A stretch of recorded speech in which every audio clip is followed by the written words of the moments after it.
പ്രാർത്ഥിക്കാം.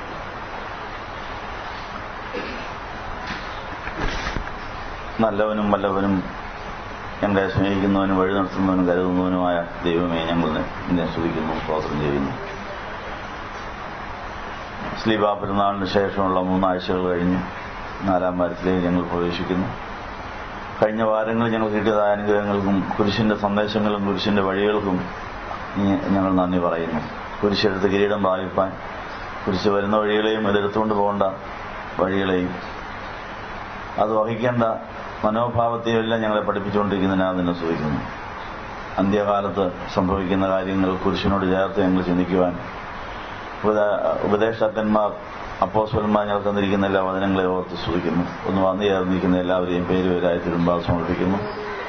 കഴിഞ്ഞ കാലങ്ങളിൽ ഞങ്ങൾ കിട്ടിയതായ കുരിശുകൾ ഞങ്ങൾ ശരിക്കും പ്രയോജനപ്പെടുത്തിയില്ലെങ്കിൽ ഞങ്ങൾ ക്ഷമിക്കണമേ. കുരിശ് ഞങ്ങൾക്ക് കിരീടത്തിലേക്ക് നയിക്കുന്ന, കർത്താവിന്റെ കൂടെ സഹിച്ചിട്ട് കൂടെ വാഴുന്ന രാജ്ഞിയാകാനാണെന്നുള്ള കാര്യം ഞങ്ങൾ പലപ്പോഴും മറന്നുപോയത് ഞങ്ങൾ ക്ഷമിക്കണമെന്ന് പ്രാർത്ഥിക്കുന്നു. അന്ത്യകാലത്ത് സർവ്വലോകം ദുഷ്ടന്റെ അധീനത്തിൽ കിടക്കുമ്പോൾ, ദുഷ്ടൻ ഭരിക്കുന്ന ലോകത്തിൽ ഞങ്ങൾ ജീവിക്കുമ്പോൾ ഞങ്ങൾക്കുണ്ടാകുന്ന എല്ലാ അനുഭവങ്ങളെയും യേശു സഹിച്ചതുപോലെ, മാതാവ് സഹിച്ചതുപോലെ ഞങ്ങൾക്ക് സഹിക്കുവാൻ പ്രചോദനമെന്ന് പ്രാർത്ഥിക്കുന്നു. കഴിഞ്ഞ തലമുറയുടെ ശാപങ്ങൾ തീർത്തിട്ട് അടുത്ത അനേക തലമുറകൾക്ക് അനുഗ്രഹം കൊടുക്കുന്ന അനുഗ്രഹത്തിന്റെ വലിയ ടാങ്ക് പണിതുകൊണ്ടിരിക്കുന്ന ഈ സമയം ഞങ്ങളെ തകർക്കാൻ വരുന്നവരെയും നീ ഈ പണിക്ക് ഉപയോഗിക്കുന്നതിനായി ഞങ്ങൾ നന്ദിയോടെ സ്തുതിക്കുന്നു. പഴയത് പൊളിച്ചിട്ട് പുതിയത് പണിയുന്ന സാഹചര്യത്തിൽ പഴയത് പൊളിക്കുവാൻ ശത്രുവിന്റെ അസൂയയും അവരുടെ ആയുധങ്ങളെയും കർത്താവ് അവരറിഞ്ഞറിയാതെ ഉപയോഗിക്കുന്ന അവിടുത്തെ യുദ്ധതന്ത്രങ്ങളെ ഓർത്ത് ഞങ്ങൾ നിന്നെ സ്തുതിക്കുന്നു. കർത്താവെ, ഞങ്ങൾക്ക് സംഭവിച്ച കാര്യത്തിന്റെ നല്ല വശം കാണുവാൻ, അതിന്റെ ദൈവത്തിന്റെ ഉദ്ദേശം മനസ്സിലാക്കി തളർന്നു പോകാതെ ദൈവത്തിൽ ആശ്രയിച്ച് താഴ്മയ്ക്കും യഹോവക്തിക്കുള്ള പ്രതിഫലമായ ധനവും മാനവും ജീവനും വന്നു ചേരുവാൻ ഞങ്ങളെ സഹായിക്കണമെന്ന് പ്രാർത്ഥിക്കുന്നു. ഞങ്ങളുടെ ആത്മീയവും മാനസികവും ശാരീരികമായ ആവശ്യങ്ങൾ, ഞങ്ങളുടെ സാമ്പത്തികമായ പ്രശ്നങ്ങൾ എല്ലാം തിരുമുമ്പാകെ സമർപ്പിക്കുന്നു. നാൾതോറും ഞങ്ങളുടെ ആവശ്യങ്ങൾ അവിടുന്ന് ഇതുവരെ നടത്തിയതിനെ ഓർത്ത് തന്നെ സ്തുതിക്കുന്നു. ഇനിയും നടത്താൻ പോകുന്ന ആ വിധങ്ങൾ ഓർത്ത് തന്നെ സ്തുതിക്കുന്നു. മുമ്പേ രാജ്യവും നീതി അന്വേഷിച്ചാൽ, നീതിയും സമാധാനവും പരിശുദ്ധാത്മാവും സന്തോഷവും ആസ്വദിച്ച് ഞങ്ങൾ കർത്താവിനെ സേവിച്ചാൽ, ഞങ്ങൾ മനുഷ്യർക്കൊള്ളാവുന്ന ഒരു ദൈവത്തെ പ്രസാദിപ്പിക്കുന്നതിനുമായി ഞങ്ങൾക്ക് വേണ്ടി തോന്നി ചേരുമെന്നും അത് ദൈവനാമത്തിനെ തീരുമെന്ന് ഞങ്ങളെ പഠിപ്പിച്ച് ഞാൻ നന്ദി പറയുന്നു. വന്ന് എല്ലാവരെയും അനുഗ്രഹിക്കണമേ. വരാൻ സാധിക്കാത്തവരെ ഞങ്ങൾ ഓർക്കുന്നു, ദൂരെയും ചാരയുമുള്ള എല്ലാവരെയും ഞങ്ങൾ ഓർക്കുന്നു. എല്ലാം തിരുനാമത്തിനായി തീരണമേ, യേശുവിന്റെ നാമത്തിൽ തന്നെ. 2 തീമോഥെയോസ് 3-ാം അധ്യായത്തിലെ ചില വാക്യങ്ങൾ വായിക്കുന്നു. 2 തീമോഥെയോസ് 3-ാം അധ്യായം, തീമോഥെയോസിന് എഴുതിയ 2-ാം ലേഖനം 3-ാം അധ്യായം. അന്ത്യകാലത്ത് ദുർഘട സമയങ്ങൾ വരും എന്നറിയുക. അന്ത്യകാലം പെന്തക്കോസ്ത് പെരുന്നാൾ കഴിഞ്ഞപ്പോഴേ തുടങ്ങി. അന്ത്യകാലത്തിന്റെ അന്ത്യകാലത്ത് നമ്മൾ എത്തിയിരിക്കുന്നു. അന്ത്യകാലത്തിന്റെ തുടക്കത്തിൽ സംഭവിച്ച കാര്യങ്ങളെല്ലാം സഭയുടെ അടിസ്ഥാനം ഇടുവാനും സഭയുടെ അടിസ്ഥാനം പണിയുവാനും ആത്മനിറവുള്ള അപ്പോസ്തലന്മാർ പ്രയോജനപ്പെടുത്തി. അന്ത്യകാലത്തിന്റെ അവസാന ഘട്ടത്തിലായിരിക്കും നമ്മൾ സഭയാകുന്ന ഘട്ടത്തിന്റെ മുകളിടുവാൻ, താഴികക്കുടങ്ങൾ ഉണ്ടാക്കുവാൻ, പണി പൂർത്തീകരിക്കാൻ ഈ ദുർഘടങ്ങളെ നമ്മൾ അങ്ങനെ പ്രയോജനപ്പെടുത്തും എന്നാണ് നമ്മളിന്ന് പരിശോധിക്കുന്നത്. അന്ത്യകാലത്തെ ദുർഘട സമയങ്ങൾ വരും. അപ്പോൾ അന്ത്യകാലത്തിന്റെ തുടക്കത്തിലെ ദുർഘട സമയങ്ങൾ പ്രാർത്ഥനയിലൂടെയും ആരാധനയിലൂടെയും കൂട്ടായ്മയിലൂടെയും വചനധ്യാനത്തിലൂടെയും അവർ പ്രയോജനപ്പെടുത്തി സഭയെ പണിതു. സഭയെ പൊളിക്കാൻ അനേകർ വന്നു. പൊളിക്കാൻ വന്നവരെ കൊണ്ട് പൊളിക്കേണ്ടിടം മാത്രം പൊളിപ്പിച്ചു, പണിയാൻ കഴിയുന്നവരെ കൊണ്ട് പണിയിപ്പിക്കുകയും ചെയ്തു. ഇങ്ങനെ ഈ ആത്മീയ മണ്ഡലത്തിൽ പൊളിക്കലും പണിയലും ഉണ്ടെന്നുള്ള കാര്യം നമ്മൾ മറക്കരുത്. ദൈവത്തിൽ ആശ്രയിക്കാമെങ്കിൽ എല്ലാത്തിനെയും എല്ലാവരെയും ദൈവം പ്രയോജനപ്പെടുത്തും എന്നുള്ളൊരു സത്യമാണ്. യിരെമ്യാവിന്റെ പ്രവചനത്തിൽ അങ്ങനെ ഒരു പ്രവചനമുണ്ട്. ഒരു പ്രവാചകന്റെ പണി അതിനകത്ത് പൊളിക്കലുമുണ്ട്, പണിയലുമുണ്ട്. എത്രാം വാക്യമാണെന്നറിയാമോ? യിരെമ്യാവിന്റെ പുസ്തകം 1-ാം അധ്യായത്തിൽ യിരെമ്യാവിനെ ദൈവം ഗർഭത്തിലെ വിളിച്ച് വേർതിരിച്ച് വേലയ്ക്ക് നിയോഗിക്കുമ്പോൾ എന്തൊക്കെ പണി ചെയ്യണം, എങ്ങനെയൊക്കെ പണിയണം എന്നൊക്കെ നിർദ്ദേശം കൊടുക്കുന്നുണ്ട്. അത് ഏത് വാക്യത്തിലാണ് നിങ്ങൾ കണ്ടിട്ടുണ്ടോ? യിരെമ്യാവിന്റെ പുസ്തകം 1-ാം അധ്യായത്തിൽ ആ വാക്യം കണ്ടെങ്കിൽ വായിക്കാം. 10-ാം വാക്യം ഒന്ന് വായിച്ചാൽ. നോക്കുക, നിർമൂലമാക്കുവാനും പൊളിക്കുവാനും ഇടിച്ചു കളവാനും പണിയുവാനും നടുവാനും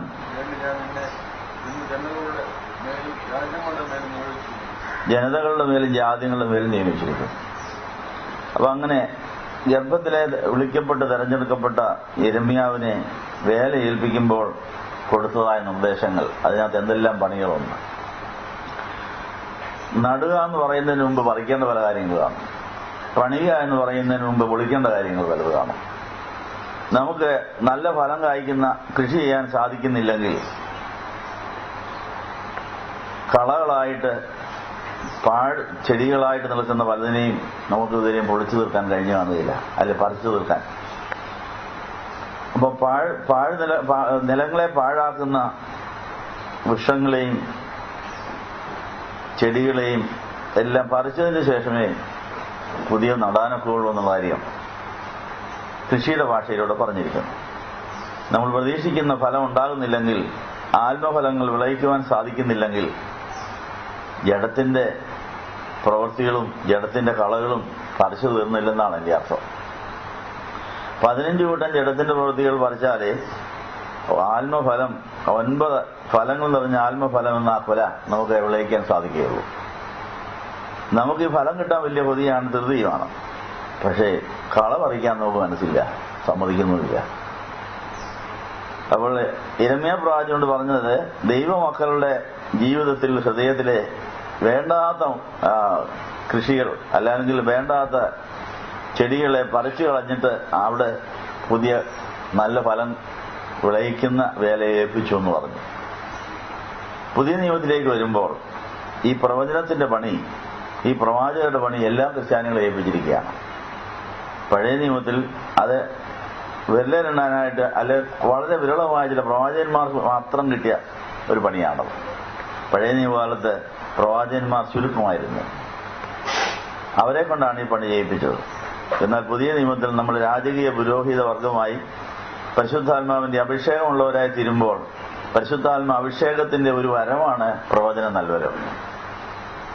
ആ പ്രവചന നൽവരത്തിനകത്തുള്ള ഒരു പണിയാണ് പൊളിക്കുക എന്നുള്ളത്, പറിക്കുക എന്നുള്ളത്. അപ്പൊ നമ്മൾ തന്നെ നമ്മളുടെ കൃഷിസ്ഥലത്തെ കളകൾ പറിക്കുകയും വേണ്ടാത്തതെല്ലാം നശിപ്പിക്കുകയും ചെയ്യേണ്ട ചുമതല ദൈവം നമ്മളെ ഏൽപ്പിച്ചിരിക്കുകയാണ്. നമ്മളോട് ഒത്ത് ആ വേല ചെയ്യാൻ കൂട്ടുകാരെയും ദൈവം തരും. പ്രയോജനമില്ലാത്ത ഒരു പഴയ കെട്ടിടം പൊളിച്ചതിന് ശേഷം അവിടെ തന്നെ പുതിയൊരു കെട്ടിടം പണിയണമെങ്കിൽ പഴയത് പൊളിക്കുന്നത് ആ ബന്ധപ്പാട് കഴിഞ്ഞേ പുതിയത് പണിയാൻ തുടങ്ങാൻ സാധിക്കുള്ളൂ. പണിയുന്നത് നല്ല പണിയാൻ അറിയാവുന്നവരെ കൊണ്ടേ പണിയിപ്പിക്കാനൊക്കെ ഉള്ളൂ. പക്ഷെ പൊളിക്കുന്നത് ആരെ കൊണ്ടും ചെയ്യിപ്പിക്കാം. ജോലിയില്ലാതെ വഴിയെ നടക്കുന്നവരെല്ലാം വിളിച്ചു വരുത്തി നിങ്ങളങ്ങ് പൊളിച്ചു എന്ന് പറഞ്ഞാൽ അവർക്ക് സന്തോഷമായിരിക്കും, നമുക്ക് സന്തോഷമായിരിക്കും, അവർക്ക് വലിയ ആഹാരം കൊടുത്താൽ മതിയായിരിക്കും. അപ്പോൾ ഈ പൊളിക്കുന്ന പണി ശത്രുക്കളെ കൊണ്ടും അസൂയക്കാരെ കൊണ്ടും കർത്താവ് ചെയ്യിപ്പിക്കാൻ പറ്റുന്നതാണ്. അതുകൊണ്ടാണ് ദുഷ്ടന്മാരെയും ശത്രുക്കളെയും അത്യാഗ്രഹികളെയും ഈ ലോകത്തിലിട്ടിരിക്കുന്നത്. അവരെ കൊണ്ട് എങ്ങനെയാണ് നമ്മളെ പൊളിക്കേണ്ട വശം പൊളിപ്പിക്കുന്നത്? അവർക്ക് നമ്മളോട് വാശിയോ വൈരാഗ്യമോ അത്യാഗ്രഹമോ അസൂയോ ഒക്കെ വരുത്തിയിട്ട് നമ്മളെ മുഴുവൻ നശിപ്പിക്കണമെന്ന് വിചാരിച്ചായിരിക്കും അവർ വരുന്നത്. പക്ഷെ കർത്താവ് അവരുടെ കൂടെ കൂടും. നീ അവരെ കുത്താൻ പോവാണെങ്കിൽ കുത്തിക്കോ, പക്ഷെ ആ കുത്തുന്ന ആയുധത്തിന്റെ അറ്റം കർത്താവ് നിയന്ത്രിച്ചിട്ട് പൊളിക്കേണ്ടടുത്ത് മാത്രമേ മുട്ടിക്കുകയുള്ളൂ. പൊളിക്കേണ്ടടത്തേക്ക് അങ്ങ് തിരിച്ചു വിടും. നിന്റെ കൊത്താനുള്ള പൊതി അങ്ങ് തീരും, ഇവിടെ പൊളിക്കാനുള്ള പൊടി അങ്ങ് നടക്കും എന്നുള്ളതാണ്. അപ്പൊ നമ്മൾ പ്രാർത്ഥിച്ച ദൈവത്തിൽ ആശ്രയിച്ചാൽ അസൂയക്കാരെയും അത്യാഗ്രഹികളെയും ദുഷ്ടന്മാരെയും ഒക്കെ ദൈവത്തെ നിയന്ത്രിക്കാൻ കഴിയും. അവരെ ഇല്ലാതാക്കുകയല്ല, അവരുടെ വാശിയെയും വൈരാഗ്യത്തെയും ദുഷ്ടതയെയും എല്ലാം കർത്താവ് നിയന്ത്രിച്ചിട്ട് പൊളിക്കേണ്ടടത്തേക്ക് മാത്രം അങ്ങ് തിരിച്ചു വിട്ടേക്കും. അപ്പൊ അവരുടെ പൊളിക്കാനുള്ള കൊതി അങ്ങ് തീരും, നമുക്ക് പൊളിക്കേണ്ട ആവശ്യവും അങ്ങ് നടക്കും. ഈ കാര്യം കഴിഞ്ഞിട്ട് പണിയൽ നടക്കുള്ളൂ. പണിയിപ്പിക്കുക എന്ന് പറഞ്ഞാൽ നല്ല പരിചയമുള്ള നല്ല പണിക്കാരെ കൊണ്ട്, എഞ്ചിനീയർമാർ പറയുന്നതനുസരിച്ച് വിദഗ്ധമായ പരിശീലനമുള്ള പണിക്കാരെ കൊണ്ട് പണിയിപ്പിക്കാൻ സാധിക്കും. അപ്പൊ അങ്ങനെ നല്ല പണിക്കാർ വരാത്തതിന്റെ കാര്യം എന്നാ? പൊളിക്കല് തീർന്നിട്ടില്ല, ആര് വന്നാലും മതി, ആ വരുന്നവരെ കൊണ്ടൊക്കെ പൊളിപ്പിക്കുക. അപ്പൊ കഴിഞ്ഞ ബുധനാഴ്ചത്തെ നമ്മുടെ എക്യൂമെനിക്കൽ ധ്യാനത്തിന് ശേഷം പ്രവാചകനായി ഇവിടെ വന്ന ഒരു ഉപദേശി അല്ലെങ്കിൽ ഒരു പ്രബോധകൻ അവസാനമായി നമുക്ക് ചില മെസ്സേജ് എടുത്തു തന്നു. എല്ലാവരോടും പറഞ്ഞു നിങ്ങൾക്ക് ചില മെസ്സേജ് ഉണ്ടെന്ന് പറഞ്ഞ്, വേദപുസ്തക പഠനം കഴിഞ്ഞിട്ട് ചില പ്രത്യേക സന്ദേശം ഉണ്ടെന്ന് പറഞ്ഞ് ഒരു 5-6 കൂട്ടം കാര്യം നിങ്ങളോട് പറഞ്ഞു. അല്ല, അവസാനത്തെ കാര്യം എന്നായിരുന്നു അറിയാം? സങ്കേതഭവനും അടിത്തറ പൊളിക്കാൻ പോവാണെന്ന്. അപ്പൊ അടിത്തറ പൊളിച്ചാലേ വലിയ സങ്കേതഭവനും പണിയാൻ പറ്റുള്ളൂ. എന്താ അപ്പൊ പഴയ ഇവിടെ ഉള്ളതെല്ലാം പഴയതായി. ഇനി അതിനെ ശരിക്കൊന്ന് പൊളിച്ചെങ്കിൽ മാത്രമേ നല്ല തറ പണിത് പുതിയ സങ്കേതഭവനം ഉണ്ടാക്കാനുള്ളൂ. ആ സന്ദേശം നമുക്ക് കിട്ടിക്കഴിഞ്ഞു. നമ്മൾ അനേക ബുധനാഴ്ചകൾ പ്രാർത്ഥിച്ചു കഴിഞ്ഞപ്പോൾ കർത്താവ് തന്ന സന്ദേശം ചില പൊളിക്കലും നടക്കാനുണ്ട്. അതിന് ദൈവം പലരെ കരുതിയിട്ടുണ്ട്. നമ്മുടെ ബലഹീനതകളെയും ക്രൂരതകളെയും അസൂയകളെയും ദുഷ്ടതകളെയും ഒക്കെ ദൈവം ഇത് പൊളിക്കാൻ ഉപയോഗിക്കും.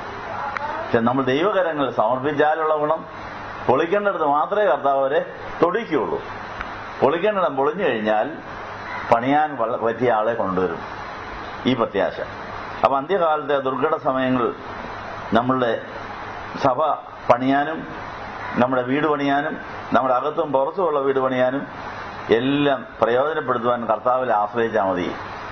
എന്ന് പറഞ്ഞാൽ കർത്താവിന് സകലത്തെയും നിയന്ത്രിക്കാൻ കഴിവുണ്ട്, സകലത്തെയും നിയന്ത്രിക്കാൻ കഴിവുണ്ടെന്നുള്ള വിശ്വാസം ഉണ്ടെങ്കിൽ പ്രാർത്ഥിച്ചുകൊണ്ട് അങ്ങ് നീങ്ങിയാൽ മതി. വരുന്നതിനെല്ലാം സ്വാഗതം ചെയ്താൽ മതി. കർത്താവ് അറിയാതെ നമുക്കൊന്നും സംഭവിക്കുന്നില്ല, തലയിലെ മുടികൾ പോലും അവനറിയാതെ വീഴുകയില്ല എന്നുള്ള വിശ്വാസം ഉണ്ടെങ്കിൽ കർത്താവെ നിന്റെ ഇഷ്ടം നടക്കട്ടെ, പൊളിയേണ്ടതെല്ലാം അങ്ങോട്ട് പൊളിയട്ടെ, അതിനുശേഷം പണിയേണ്ടിടം പണിതു, പണിയാൻ പറ്റിയ ആളെ കൊണ്ടുവന്നു എന്ന് പറഞ്ഞ് നമുക്ക് പ്രാർത്ഥിക്കാം. അന്ത്യകാലത്ത് ദുർഘട സമയങ്ങൾ വരും. ദുർഘട സമയങ്ങളുടെ പ്രയോജനം എന്താണ്? ദുർഘട സമയത്ത് നമ്മുടെ മാൻപേട കാല് വളർത്താൻ നല്ല അവസരമാണ്. നമ്മളെ മാൻപേട കാലുള്ളവരാക്കിയിട്ട് ദുർഘടങ്ങളുടെ ഇടയിൽ ചാടിക്കിടക്കാൻ പറ്റിയ കാലുള്ളവരാക്കിയാൽ പിന്നെ ദുർഘടം ഒരു പ്രശ്നവുമല്ല. അത് എത്രാമത്തെ വാക്യത്തില? ഹബക്കൂക്കിന്റെ പുസ്തകം 3-ാം അധ്യായത്തിലുണ്ട്, 18-ാം സങ്കീർത്തനത്തിലുമുണ്ട്. അപ്പൊ നമ്മുടെ ദൈവസ്നേഹം 100% മതി. ദൈവസ്നേഹം 100% കഴിഞ്ഞാൽ എല്ലാം കർത്താവിനോട് ചോദിച്ചും പറഞ്ഞും ചെയ്യാൻ സാധിച്ചാൽ നമുക്ക് മാൻപേട കാലിന്റെ ശക്തി വർദ്ധിക്കും. പൂർണ്ണ ആത്മാവോടും പൂർണ്ണ മനസ്സോടും പൂർണ്ണ ഹൃദയത്തോടും പൂർണ്ണ ശക്തിയോടും കൂടെ ദൈവത്തെ സ്നേഹിക്കുന്ന അവസ്ഥയിലേക്ക് വരുമ്പോൾ മാൻപേടയുടെ കാല് ബലപ്പെട്ടു. മാൻപേടയ്ക്ക് പിന്നെ യാത്ര ചെയ്യാൻ വഴി വേണ്ട. മാൻപേടയ്ക്ക് കാല് കുത്താനുള്ള ഇടം മാത്രം മതി. 4 കാലും കൂടെ ചേർത്ത് വെക്കാനുള്ള സ്ഥലം മാത്രം അതിന് മതി. ഒരു വഴിയും അതിന് വേണ്ട. അതാണ് മാൻപേടയുടെ ശക്തിയുടെ പ്രത്യേകത. അതിനെ മലയുടെ മുകളിൽ പോയി സഹായം വാങ്ങിക്കണമെങ്കിൽ താഴ്വരയിൽ നിന്ന് മലയിലേക്ക് ഒരു വഴിയില്ല. ഇടയ്ക്ക് ദുർഘടങ്ങൾ മാത്രമുള്ളതാണ് മലയുടെ മുകളിലേക്കുള്ള വഴി. ഒത്തിരി ദുർഘടങ്ങൾ കാണും.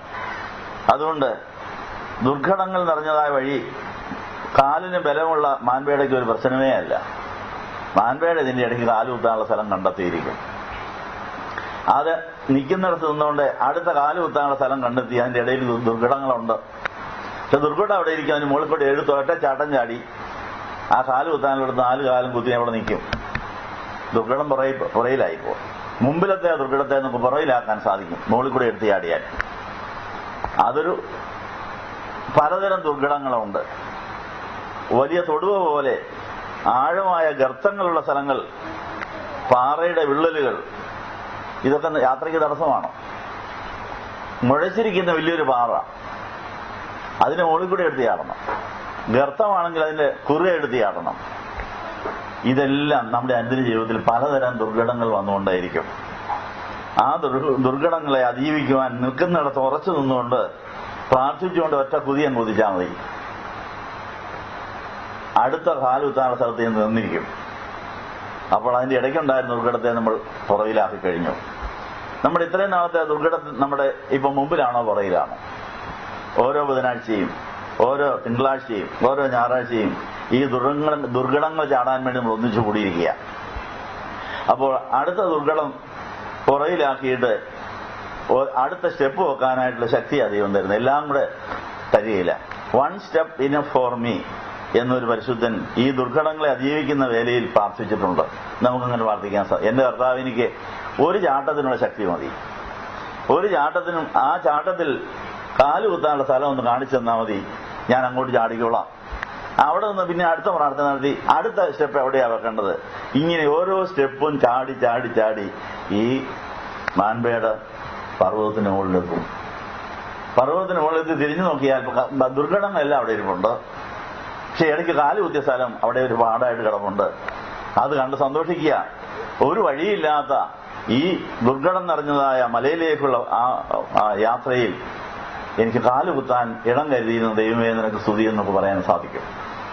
10-16 കൊല്ലമായിട്ട് ഈ സങ്കേത ഭവനം ഇങ്ങനെ ദുർഘടങ്ങളുടെ ഇടയിൽ കൂടെ ചാടിയാണ് ഇവിടെ വന്നിരിക്കുന്നത്. ഒന്നും കണ്ടോണ്ടല്ല, ഒന്നുമില്ലായ്മയിൽ നിന്ന് ഒത്തിരി പ്രശ്നങ്ങളുടെ മധ്യത്തിൽ, ഒത്തിരി എതിർപ്പുകളുടെ മധ്യത്തിൽ, ഒത്തിരി ലോഭനങ്ങളുടെ മധ്യത്തിൽ, ഒത്തിരി നഷ്ടകഷ്ടങ്ങളുടെ മധ്യത്തിൽ, ഇല്ലായ്മകളുടെയും എല്ലായ്മകളുടെയും മധ്യത്തിൽ ഇതങ്ങനെ ചാടി പോവുക. എന്താ? അപ്പൊ നമ്മുടെ മാൻപേട കാലുകൾ ബലപ്പെടാമെങ്കിൽ ദുർഘടം ഒരു പ്രശ്നമേ അല്ല. നമ്മുടെ മാൻപേട കാലുകളെ ബലപ്പെടുത്താൻ ദൈവം തന്നിരിക്കുന്ന ഒരു വ്യായാമമാണ്, ഒരു അഭ്യാസമാണ് എന്നുള്ള കാര്യം ഓർപ്പിക്കുന്നു. ഇങ്ങനെയാണ് വിശുദ്ധന്മാരൊക്കെ ഈ സഹായം ലഭിക്കുന്ന പർവ്വതത്തിലെത്തിയത്. പർവ്വതത്തിന്റെ മുകളിൽ എത്തിക്കഴിഞ്ഞാൽ പിന്നെ മാൻപേടയുടെ പണി, സഹായം പ്രാപിച്ചു കഴിഞ്ഞാൽ മാൻപേടയ്ക്ക് ദൈവശബ്ദം കേൾക്കുവാനുള്ള ഭാഗ്യം ലഭിക്കും. മാൻപേട ദൈവശബ്ദം കേട്ടാൽ മാൻപേടയ്ക്ക് അനേക ദൈവമക്കളെ പ്രസവിക്കാനുള്ള അവസരം കിട്ടുമെന്നാണ് പറഞ്ഞിരിക്കുന്നത്. അത് എത്രാമത്തെ സങ്കീർത്തനത്തിലാണെന്ന് പറയാവോ? മാൻപേടകളെ പ്രസവിക്കുമാറാക്കുന്ന ദൈവശബ്ദം 29 സങ്കീർത്തനം എത്രാം വാക്യമാണ്? അതൊന്ന് വായിക്കാവോ? ദൈവത്തിന് മഹത്വ ശക്തിയും കൊടുത്തുകൊണ്ട് ദുർഘടങ്ങളുടെ ഇടയിൽ കൂടെ ചാടി മുകളിൽ കയറാമെങ്കിൽ പർവ്വതത്തിന് മുകളിൽ എത്തിക്കഴിയുമ്പോൾ ദൈവം തരുന്ന സഹായത്തിന്റെ വചനം, നമ്മളെ സഹായിക്കുന്ന വചനം, നമ്മളെ ബലപ്പെടുത്തുന്ന വചനം, സൗഖ്യമാക്കുന്ന വചനം, അങ്ങനെ 29 സങ്കീർത്തനം ശരിക്ക് ധ്യാനിച്ച് നമ്മുടെ മാൻപേടകളെ ബലപ്പെടുത്തി പ്രതിബന്ധങ്ങളുടെ മുകളിൽ കൂടെ എടുത്തിയാടി അങ്ങെന്ന് കഴിയുമ്പോൾ ദൈവശബ്ദം കേൾക്കാൻ തുടങ്ങും. അത് നമ്മുടെ മാൻപേട ദൈവശബ്ദം കേട്ടിട്ട് കന്യമറിയാം യേശുവിനെ പ്രസവിച്ചതുപോലെ നമുക്കും യേശു കുഞ്ഞുങ്ങളെ പ്രസവിക്കാനുള്ള തന്റെ ഇടം അവന് തരുന്നത്. എത്രാം വാക്യമാണ്? 29 എത്രയാ? 9. ഒന്ന് വായിച്ചാട്ടെ. യഹോവയുടെ ശബ്ദം മാൻപേടകളെ പ്രസവിക്കുമാറാക്കുന്നു. അപ്പൊ നമ്മുടെ മാൻപേടകൾ പ്രസവിക്കാൻ തുടങ്ങിയോ?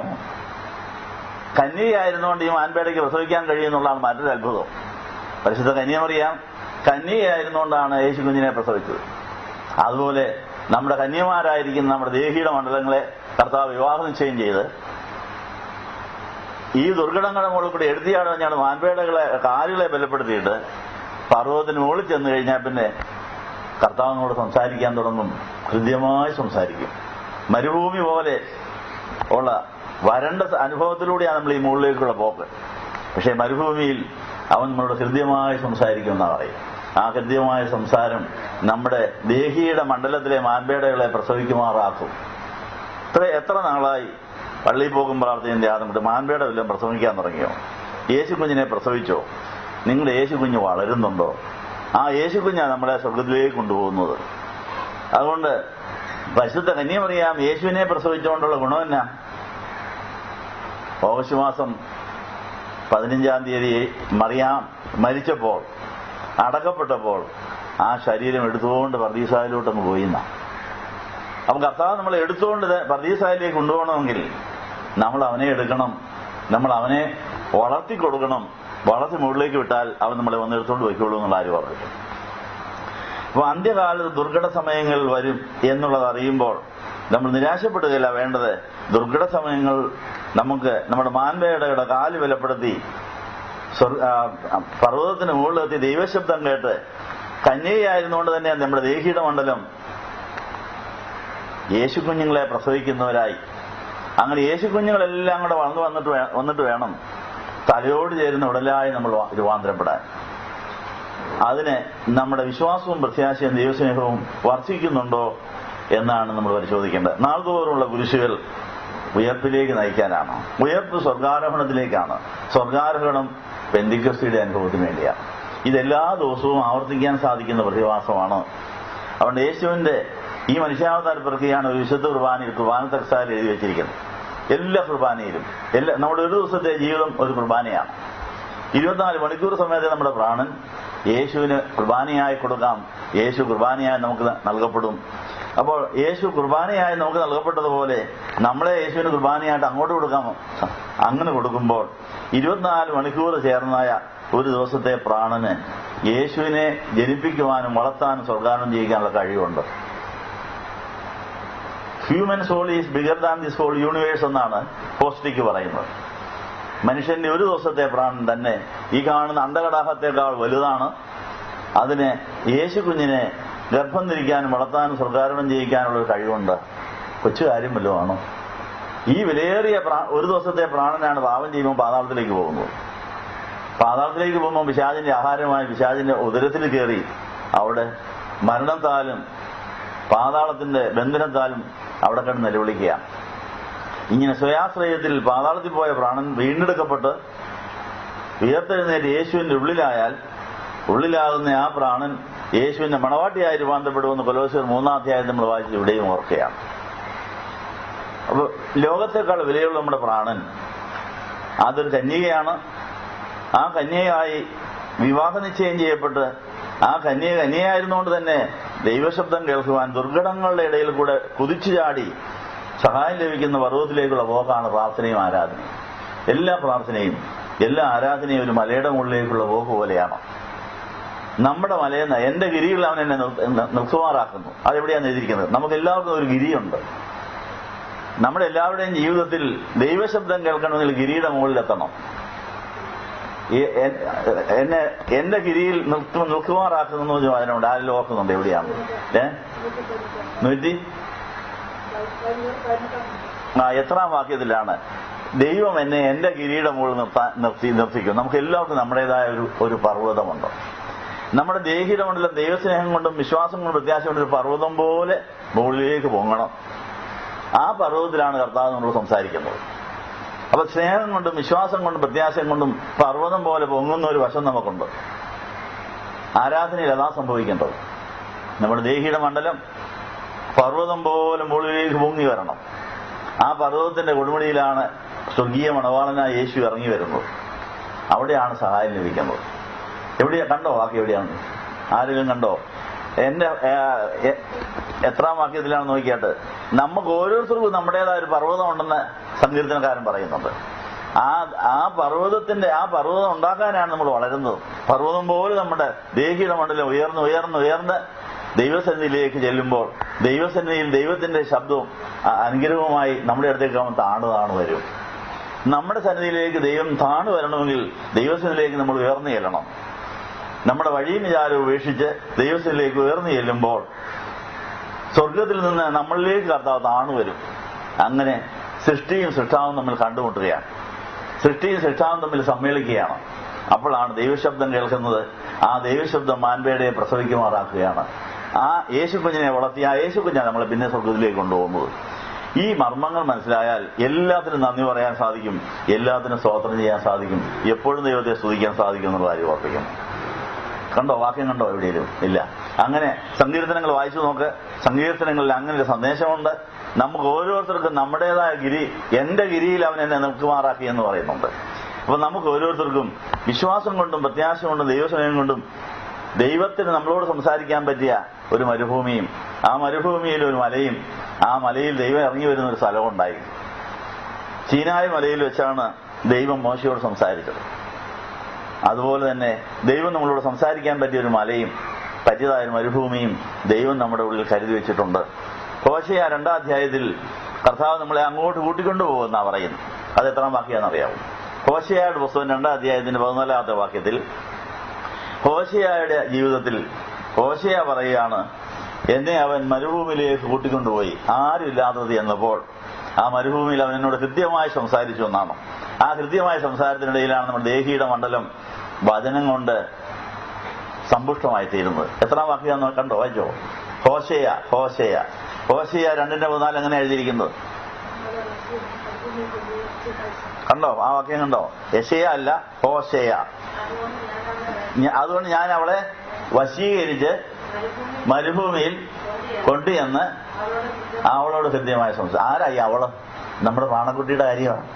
നമ്മുടെ ദേഹിയുടെ മണ്ഡലം ആകുന്ന ആ കന്യയാണ് ഈ അവളെന്ന് പറയുന്നത്.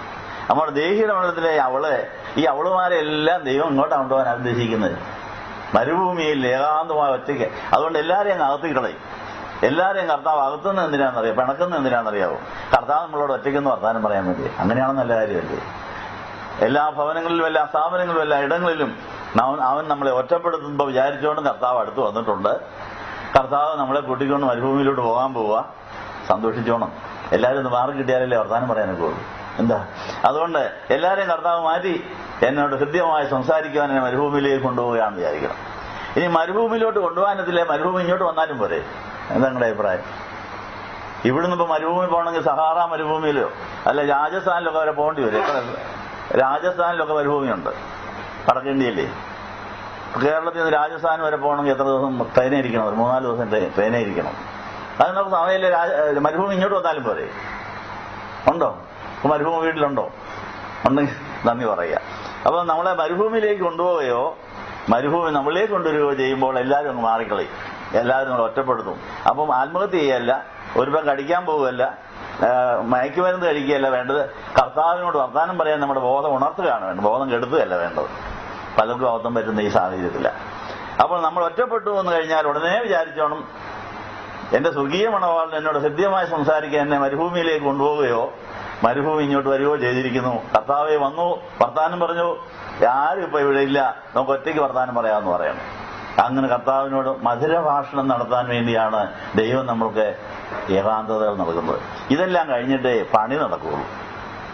അപ്പൊ നമ്മുടെ ജഡത്തിന്റെ ദ്വന്ദ്വപക്ഷം, അസൂയ, പിണക്കം, ക്രോധം, ശാഠ്യം, ഭഗവന്റത, ജാരശങ്ക, മദ്യപാന, വെറുക്കൂത്ത്, ഇങ്ങനെയുള്ള ജഡത്തിന്റെ പ്രവൃത്തികളെല്ലാം ഇടിച്ച് തകർത്ത് പൊടിച്ച് നാറ്റി വചനമാകുന്ന വിത്ത് വിതയ്ക്കാൻ പറ്റിയ വിളഭൂമിയായി മാറുമ്പോൾ അവൻ ഹൃദ്യമായി നമ്മൾ സംസാരിച്ച് കൃഷി നടക്കും. അപ്പൊ നമ്മുടെ ദേഹിയുടെ മണ്ഡലത്തിൽ ഇടിക്കാനും പൊളിക്കാനും വിളവെടുക്കാനും ഒക്കെ ആയി പലരെ ദൈവം കൊണ്ടുവരും. അവർക്ക് നമ്മളുടെ കൃഷി നടത്താൻ താല്പര്യം കൊണ്ടൊന്നുമല്ല, അവരുടെ സ്വഭാവം അത് ഇടിക്കുക, പൊളിക്കുക, തകർക്കുക, മുറിപ്പെടുത്തുക എന്നുള്ളത്. അതിനെ കർത്താവ് കൃഷിക്കൊന്ന് ഉപയോഗിക്കുന്നു മാത്രമേ ഉള്ളൂ. അതുകൊണ്ട് ദൈവത്തെ സ്നേഹിക്കുന്നവർക്കെല്ലാം നന്മയ്ക്കായി തീരുമെന്ന് പറഞ്ഞിരിക്കുന്നു. അതുകൊണ്ട് ദുർഘട സമയങ്ങളെ നമ്മൾ പ്രയോജനപ്പെടുത്തി നമ്മുടെ മാൻപേട കുട്ടികളെ പർവ്വതത്തിന് മുകളിൽ എത്തിക്കാത്തതാണ് കർത്താവിന്റെ ദുഃഖം. കർത്താവിന്റെ ഉദ്ദേശം മനസ്സിലാകാതെ നമ്മൾ നിരാശപ്പെട്ട് അപ്പോൾ ജഡത്തിന്റെ പ്രവൃത്തികളുടെ പുറകെ പോയി നമ്മൾ പാതാളത്തിലേക്ക് പ്രാണൻ പോയിന്ന് കണ്ട് കർത്താവ് ദുഃഖിക്കുകയാണ്. അയ്യോ, ഒത്തില്ലല്ലോ പണി. ഇവരെ ഒറ്റപ്പെടുത്തി കഴിഞ്ഞാൽ എനിക്ക് മരുഭൂമി കൊണ്ടുപോകാന്ന് വിചാരിച്ചാൽ ഞാൻ എല്ലാവരെയും മാറ്റിയത്. അവളപ്പം ആളിനെ തപ്പി നടക്കാറ്. എനിക്ക് ആരുമില്ലെന്ന് പറഞ്ഞാൽ ഒരു മനുഷ്യരെ തപ്പി നടക്കേണ്ട സമയമില്ല. എന്റെ കർത്താവ് എന്നെ ഒറ്റപ്പെടുത്തിയത് കർത്താവ് എന്നോട് ഹൃദ്യമായി സംസാരിക്കാനാണെന്നുള്ള വിശ്വാസത്തിൽ കാത്തിരിക്കാമെങ്കിൽ അവൻ ഹൃദ്യമായി സംസാരിച്ചിരിക്കും. ആ ഹൃദ്യമായ സംസാരമാണ് നമ്മളെ ധൈര്യപ്പെടുത്തുന്നത്, ബലപ്പെടുത്തുന്നത് എന്നുള്ള കാര്യം ഓർപ്പിക്കുന്നു. അന്ത്യകാലത്ത് ദുർഘട സമയങ്ങൾ വരും. ഏതെല്ലാം തരത്തിലാണ് ദുർഘടങ്ങൾ വരുന്നതെന്ന് താഴോട്ട് പറയുന്നുണ്ട്. മനുഷ്യർ സ്വസ്നേഹികൾ ആകും എന്ന് പറഞ്ഞാൽ സ്വാർത്ഥരാകും, തന്നിഷ്ടം മാത്രം. സങ്കേത ഭവനത്തിൽ കാര്യം സാധിക്കാനായിട്ട് പലരും വരും, കാര്യം കഴിഞ്ഞിട്ട് നടന്നു നിൽക്കും. അതിവിടെ നടത്തുന്നവർക്ക് സങ്കടം അതുഭവമാണ്. പിന്നെ കാര്യം കഴിഞ്ഞിട്ട് അവർ നടന്നു നിൽക്കുന്നു, പിന്നെ ആ കാര്യം വരുമ്പോഴേ വരുള്ളൂ, ഇടയ്ക്ക് നന്ദി പറയാൻ വരാറില്ല എന്നുള്ള സങ്കടം നമുക്കുണ്ടാകാം. പക്ഷേ ഇത് അന്ത്യകാലത്തിന്റെ പ്രത്യേകതയാണ്. ആ സമയത്തെയും ആ അനുഭവത്തെയും കർത്താവിൽ സമർപ്പിച്ച കർത്താവ് ഇത് അനുഭവിച്ചതാണ്. കർത്താവിന്റെ കൂടെ കർത്താവിന്റെ അടുത്ത് ആയിരക്കണക്കിന് പേര് ലക്ഷക്കണക്കിന് പേര് വന്നതാണ്. അവരൊക്കെ ആഹാരം കഴിച്ചിട്ട് പോയതാണ്, അവരൊക്കെ സഹായം പ്രാപിച്ചു പോയതാണ്, സൗഖ്യം പ്രാപിച്ചു പോയതാണ്. അവരെ ആരെയും കാൽവറി യാഗത്തിന് കണ്ടില്ല. മനുഷ്യജാതിയുടെ ഏറ്റവും വലിയ പ്രശ്നം പാപവും പിശാചിന്റെ അവകാശം തീരാത്തതുമാണെന്ന് പറഞ്ഞിട്ട് താൻ മരിക്കാൻ വന്നതാണ്, താൻ കാൽവറിയിൽ യാഗമാകാൻ വന്നതാണ് എന്ന് പറഞ്ഞിട്ട് ആർക്കും അത് മനസ്സിലായില്ല.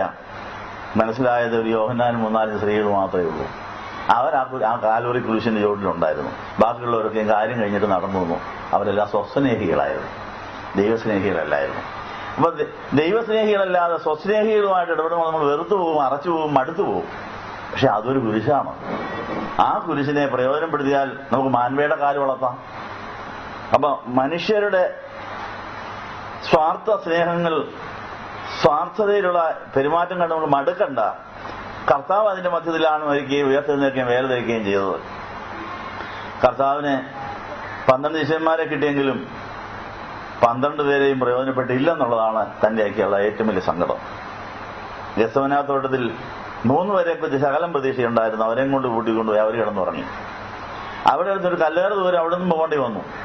അവരുടെ കൂടെ ഇരുന്നാൽ കർത്താവ് ഉറങ്ങിപ്പോയാൽ, ഉറക്കത്തൂങ്ങികളുടെ ഇരുന്നാൽ അവളും ഉറങ്ങിപ്പോകും.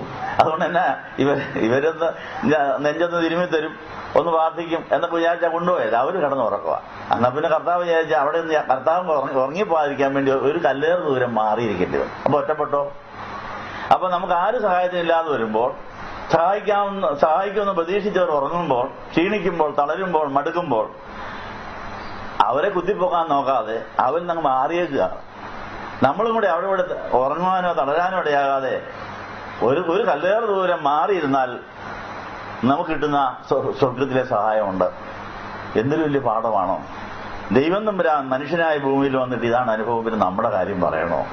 നമ്മൾ ആരിൽ നിന്നൊന്നും പ്രതീക്ഷിക്കണ്ട.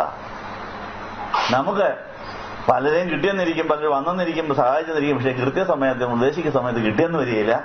കർത്താവിന്റെ മാതൃക 12 എണ്ണം ഉണ്ടാവുള്ളതിൽ 9 കുറിച്ചുള്ള പ്രതീക്ഷ പോയി. അവരെ വക്രതയും കോട്ടമുള്ള തലമുറയുമായി ഇഴുകിച്ചേർന്ന് അവരങ്ങ് പോയി. പക്ഷെ 3 എണ്ണം ശകലം പ്രതീക്ഷയുണ്ടായിരുന്നു, അവരെയും കൊണ്ടുപോയി. അവർ ഉറക്കമായപ്പോഴും അവിടുന്നും പോയി. എന്നാനി ഞാൻ എന്റെ പിതാവിന്റെ സന്നിധിയിൽ പോയി എന്നെ ഇങ്ങോട്ട് വിട്ട പിതാവിനോട് വിവരങ്ങൾ പറഞ്ഞേക്കാമെന്ന് വിചാരിച്ചു. ഒരു കല്ലേറ് ദൂരം മാറിയിരുന്ന്, പിതാവേ, നീ തന്ന ഒന്നും എനിക്ക് ഗുണപ്പെടുന്നില്ല. എനിക്ക് ചങ്ക് പൊട്ടാൻ പോവുക, രക്തം വിയർക്കുക, ലോകത്തിലെ പാപവും പിശാചുകളെല്ലാം കൂടെ എന്നെ അരിച്ചു പെറുക്കുക. എനിക്ക് സഹിക്കാൻ മേല, പരിപാടി അങ്ങ് മാറ്റി വെച്ചേക്കട്ട്, പിന്നെ എങ്ങാനും ആട്ടം, എനിക്കിപ്പം മേല, സഹിക്കാൻ മേലെന്നൊക്കെ പറഞ്ഞു. പക്ഷെ അവസാനം ഒരു വാക്ക്, എന്റെ ഇഷ്ടമല്ല, നിന്റെ ഇഷ്ടം നടക്കട്ടെ. അപ്പൊ അങ്ങനെ നമ്മുടെ എല്ലാ കഴിവുകളും തീർന്ന് ഒറ്റപ്പെട്ട് കഴിയുമ്പോൾ ഇങ്ങനെ ഒരു വാക്ക് പറയാൻ മറക്കരുത്.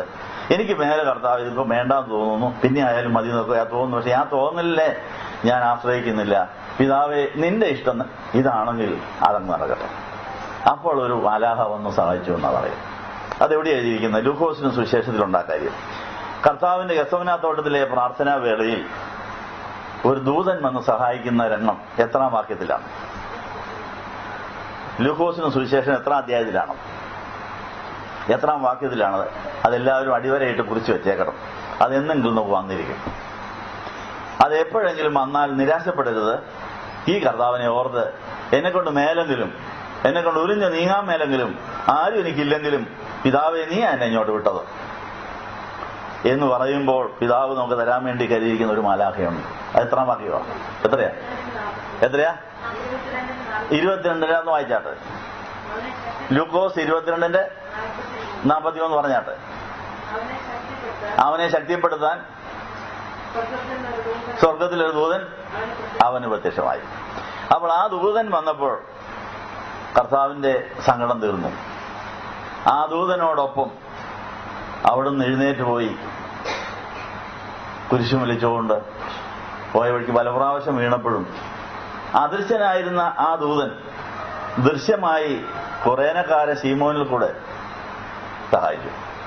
അപ്പൊ ദൂതൻ കൂടെ ഉണ്ടെങ്കിൽ ദൈവം ആരെങ്കിലുമൊക്കെ പാർട്ട് ടൈമായിട്ട് നമുക്ക് ഹെൽപ്പ് തരും. ഫുൾ ടൈം കിട്ടുകയില്ല. ഫുൾ ടൈം ദൂതനെ കാണുള്ളൂ.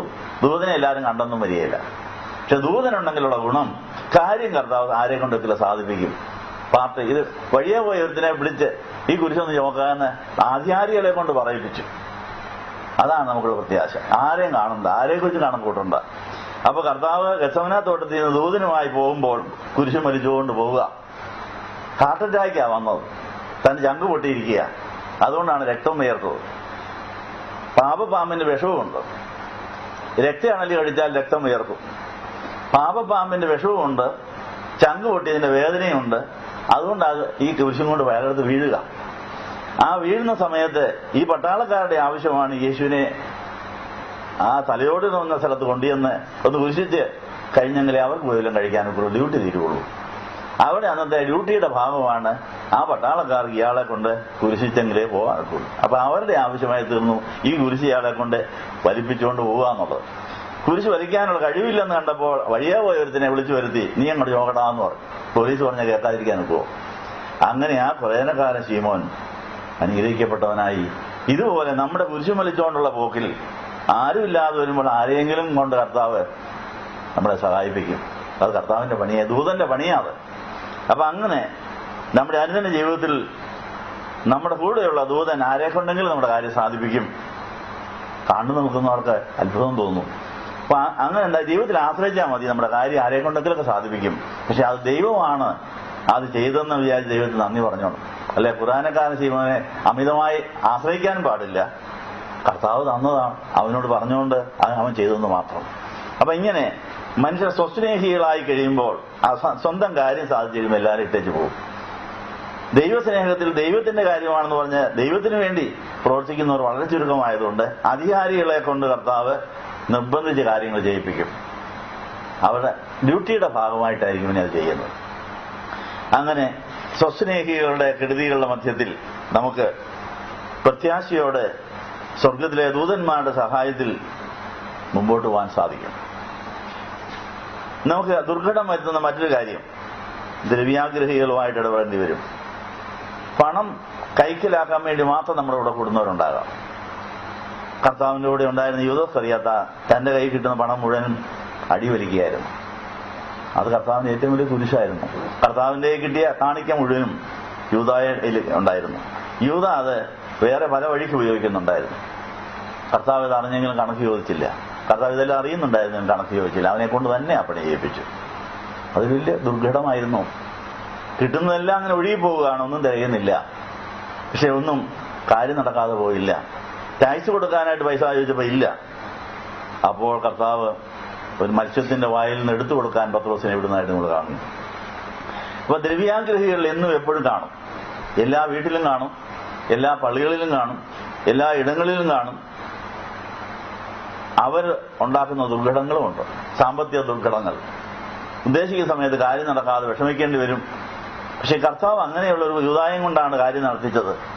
അവസാനം അവന് എടുത്തുകൊണ്ടൊന്നും തികഞ്ഞില്ല. 30 വെള്ളിക്കാശ് കർത്താവ് ഇട്ടിട്ട് അതും തികഞ്ഞില്ല. ഒരു നല്ല പുത്തൻ കയറ് ഞാലാനൊത്തില്ല, പഴയ കയറ് മോഷ്ടിച്ചെടുക്കേണ്ടത് അത് പൊട്ടിയും പോയി. കുറ്റിയെ വീണ് കുടലൊക്കെ തെറിക്കേണ്ടി വന്നു. അങ്ങനെ കർത്താവ് ദ്രവ്യാഗ്രഹികളെയും പ്രയോജനപ്പെടുത്തും കുരിശുണ്ടാക്കാൻ. കുരിശ് ഫാക്ടറിയിൽ അവർക്കും ജോലിയുണ്ട്. സ്വസ്നേഹികൾക്കും ദ്രവ്യാഗ്രഹികൾക്കും കുരിശ് ഫാക്ടറിയിൽ ജോലി കിട്ടും.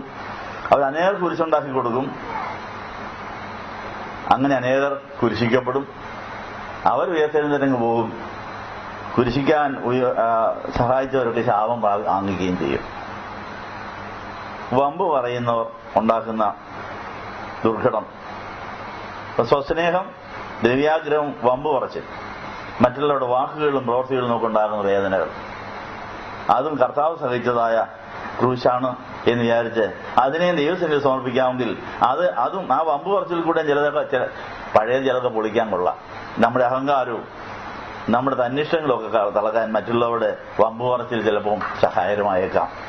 അതുകൊണ്ട് കർത്താവ് നാവെന്ന ചമ്മട്ടിക്ക് നമ്മളെ ഗുപ്തരാക്കുന്ന ഒരവസ്ഥ ഉണ്ടാക്കുമെന്ന് എവിടെയായിരിക്കുന്നത്. യോബിന്റെ പുസ്തകം 5-ാം അധ്യായത്തിൽ 6 ഘട്ടത്തിൽ നിന്ന് ഒടുവിച്ച് 7-ാമത്തെ തിന്മയിടാത്ത അവസ്ഥയിൽ എത്തിച്ചു കഴിയുമ്പോൾ നാവെന്ന ചമ്മട്ടിക്ക് ഗുപ്തരാകുമെന്നാ പറഞ്ഞിരിക്കുന്നത്. നാക്ക് കൊണ്ട് ചമ്മട്ടി കൊണ്ട് അടിക്കുന്ന പോലെ വമ്പ് പറഞ്ഞ് നമ്മളെ അടിക്കുന്നവരുണ്ടാകാം. പക്ഷേ ആ അടി നമുക്കിട്ട് കൊള്ളുകയില്ല. നമ്മൾ കർത്താവിന്റെ അകത്താണ്, കർത്താവിനിട്ടേ കൊള്ളുകയുള്ളൂ. നമ്മൾ കർത്താവിന്റെ ഉള്ളിൽ മറയാൻ പഠിച്ചാൽ വമ്പ് പറയുന്നവർ ചാട്ട കൊണ്ട് അടിക്കുന്ന പോലെ നമ്മളെ വേദനിപ്പിച്ചാലും അപമാനിച്ചാലും നമുക്കിട്ടത് കൊള്ളുകയില്ല. നമ്മളെ കർത്താവ് തന്നെ ഉള്ളിൽ മറച്ചു വെച്ചിട്ട് കർത്താവ് അതങ്ങ് ഏറ്റെടുക്കും. നീ എന്നെ എന്തിനാ അടിച്ചെന്ന് ചിലപ്പോൾ ചോദിച്ചൊന്നുമില്ല. ചിലപ്പോൾ അത് ചോദിക്കാതെയും വിട്ടേക്കാം. എല്ലാവരോടും കർത്താവ് അങ്ങനെ ചോദിക്കാറില്ല. പൗലൂസിനോട് മാത്രമേ, ശൗലായിരുന്ന കാലത്ത് ശൗലിനോട് മാത്രമേ കർത്താവ് നീ എന്നെ ഉപദ്രവിക്കുന്ന എന്താണെന്ന് ചോദിച്ചുള്ളൂ. വേറെ എത്രയോ പേർ ആരെയെല്ലാം ഉപദ്രവിച്ചു പോയി ചോദിച്ചില്ല. അപ്പൊ നമ്മളെ അടിക്കുന്നവരോ വമ്പ് പറയുന്നവരോ മാനസാന്തരപ്പെട്ട് വരാനുള്ളവരാണെങ്കിൽ കർത്താവോട് പോയി ചോദിച്ച് നീ എന്നെ അടിച്ചത് എന്തിനാണെന്ന് ചോദിക്കുമ്പോൾ അവർക്ക് മാനസാന്തരം വരാം. മാനസാന്തരപ്പെടാൻ സാധ്യതയില്ലാത്ത അവരാണെങ്കിൽ അവരവരുടെ കുരിശുവാഴ്ച നടത്തിക്കോട്ടെ, ഞാൻ ഇവർക്ക് സഹായം നൽകുമെന്ന് പറഞ്ഞ് അത് നാവെന്ന ചവിട്ടേക്ക് നമ്മളെ ഗുപ്തരാക്കുകയാണ്. ഒന്നുകിൽ അവര് മാനസാന്തരപ്പെടും, അല്ലെങ്കിൽ നമ്മൾക്കത് സഹിക്കാനുള്ള കഴിവ് തരും. ഏതെങ്കിലും ഒന്ന് സംഭവിച്ചിരിക്കും. ഏതാ സംഭവിച്ചിരിക്കുന്നത്? അപ്പം സ്വസ്നേഹം, ദ്രവ്യാഗ്രഹം, വമ്പ് പറച്ചിൽ, അഹങ്കാരത്തോടെയുള്ള പെരുമാറ്റങ്ങൾ നമ്മൾ വളരെ മുറിവുപെടുത്തുന്നതും വേദനപ്പെടുത്തുന്നതുമാണ്. അത് കർത്താവ് സഹിച്ചു.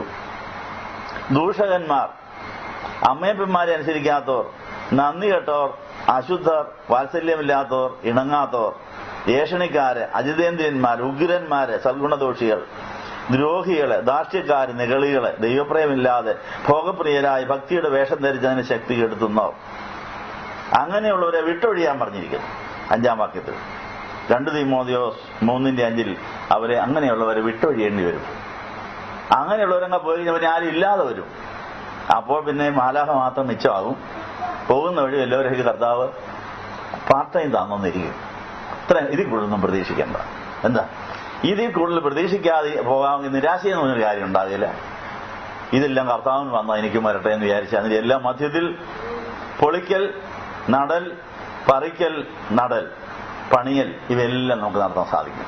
അങ്ങനെ നമുക്ക് കർത്താവിന്റെ പരിശുദ്ധാത്മാവിന്റെ കുടിയിരിപ്പിന്റെ ഭവനം പണി പൂർത്തീകരിച്ച് ചലിക്കുന്ന സ്വർഗമാകാൻ സാധിക്കും എന്നുള്ള പ്രത്യാശയോടെ അപ്പോസ്തലനായ പൗലോസിനുണ്ടായ എല്ലാ അനുഭവങ്ങളും അന്ത്യകാലത്ത് ഈ അനുഭവങ്ങൾ ഇവിടെ താൻ അനുഭവിച്ചിട്ടാണ് താൻ രക്തസാക്ഷിയായി മരിച്ച് ഇന്ന് വിശുദ്ധന്മാരുടെ പട്ടികയിൽ സെന്റ് പോൾ വിശുദ്ധനായ അനേകരെ ആശ്വസിപ്പിക്കുന്ന സാക്ഷികളുടെ വലിയ സമൂഹത്തിന്റെ കൂട്ടത്തിലായിരിക്കുന്നു.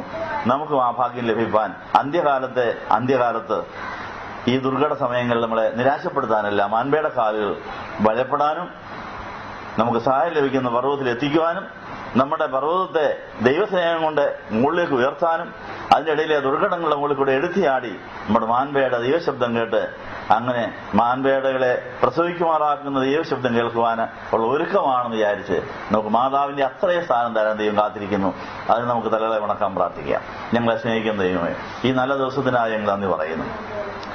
അന്ത്യകാലത്തിന്റെ തുടക്കത്തിൽ ഈ അപ്പോസ്തല പ്രവൃത്തികളിലും പൗലോസിന്റെ ലേഖനങ്ങളിലും എഴുതി വെച്ചിരിക്കുന്ന വചനം അന്ന് അനേകർ ആ ദുർഘട സമയത്ത് അത് ആ കുരിശുകളെ ഉയർപ്പിന്റെ അനുഭവമാക്കി സഹിച്ചു കൂടെ വാഴുന്ന അനുഭവത്തിലേക്ക് അവർ ഉയർന്നിരിക്കുന്നു.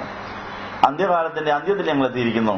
ഞങ്ങൾക്കും ഈ അനുഭവങ്ങൾ വരുമ്പോൾ അതിനെ സ്വാഗതം ചെയ്യുവാനും അത് യേശുവിനോടൊത്ത് സഹിക്കുവാനും അതെല്ലാം കാര്യം ന്യായമായി വിധിക്കുന്നെങ്കിൽ ഫലമേൽപ്പിച്ചുകൊണ്ട് അങ്ങനെ സന്തോഷത്തോടെ ആ കാര്യം അനുഭവിച്ച് കൂടെ സഹിച്ച് കൂടെ വാഴുവാൻ അതെല്ലാം നന്മയ്ക്കാക്കുവാൻ ഞങ്ങളെ സഹായിക്കണമെന്ന് യേശുവിന്റെ നാമത്തിൽ യാചിക്കുന്നത് പിതാവിനും പുത്രനും പരിശുദ്ധാത്മാവിനും സ്തുതി ചെയ്യുവാനായിട്ട് തന്നെ.